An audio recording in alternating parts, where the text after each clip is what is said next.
I would like to call upon Mr. Hamza Abbasi from University of Azad Jammu and Kashmir, Muzaffarabad, for speaking. Mr. Hamza Abbasi.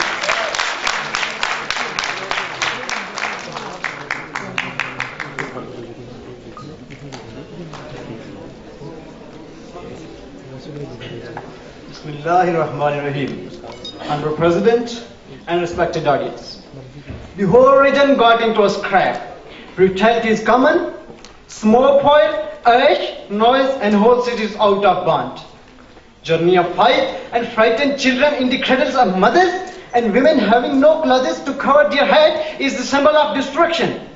In the swarm of fire and blood, the Kashmiri child, having a stone in his hand, sees a tank moving toward him with a destructive material. Child shows his power and tries to nip the tank in the bud and announce that, "Give me a death or freedom." Tank moves on, and child raises the flag of self-determination. Tank stop. Honorable President, I noticed tank stop, but they find it out destructive material from the tank makes an 8 inches hole in the body of innocent Kashmiri child. Honorable President, Jammu and Kashmir is passing through one of the worst crises in its history. Kashmir's young and old, men and women, in their own lands are being tortured, maimed, martyred, bloodied, and hounded by occupying forces. And India's narrative on Kashmir conflict is false and fabricated. There is a legitimate demand to the right of self-determination, which is the only solution for Kashmir conflict. Because since 1947, India has been relentlessly using power to suppress and demolish the freedom movement. But the freedom movement is turning stronger and stronger day by day. Ladies and gentlemen, let me quote Martin Luther King, who said we should never forget that everything Adolf Hitler did in Germany was legal and everything the Hungarian freedom fighters did in Hungary was illegal. Kashmir is today's Hungarian. Ladies and gentlemen, Kashmir is today's Hungarian. Honorable President, the right to self-determination of the people of Jammu and Kashmir is internationally accepted by United Nations Security Council, but it is denied by India. In the present situation, when the world has become a global village, no country of the world is ready to accept the armed struggle, especially when Muslims are already declared terrorists. If there will be any armed struggle for the freedom movement of Kashmir, India will choose it against the stance of Kashmiris in front of world. So the only way left is to raise an effective voice for the right of self-determination of the people of Jammu and Kashmir.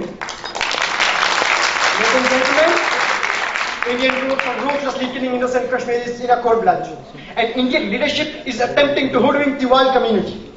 Since 1989, Indian Army has martyred 93,274 Kashmiris, including 6,696 custodial kings. Indian Army has destroyed more than 10,000 houses. And more than 2,000 dead bodies were buried in unmarked graves scattered all over the Kashmir. Ladies and gentlemen, the right of the self-determination of the people of Jammu and Kashmir was embedded in the Independence Act of 1947 of British Parliament. But so far this right, thus acquired, has been neither exercised nor been renounced.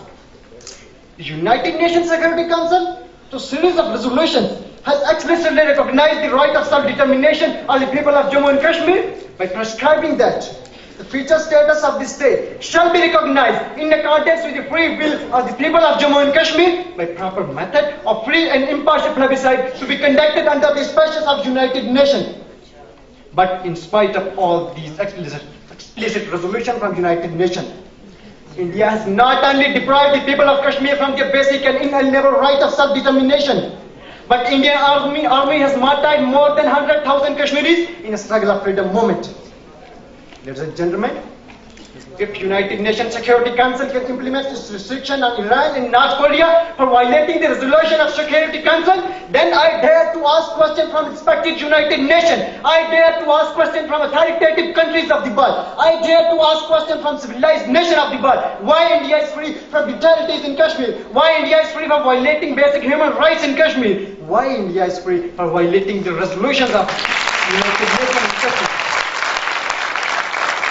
Ladies and gentlemen, if people of Southern Sudan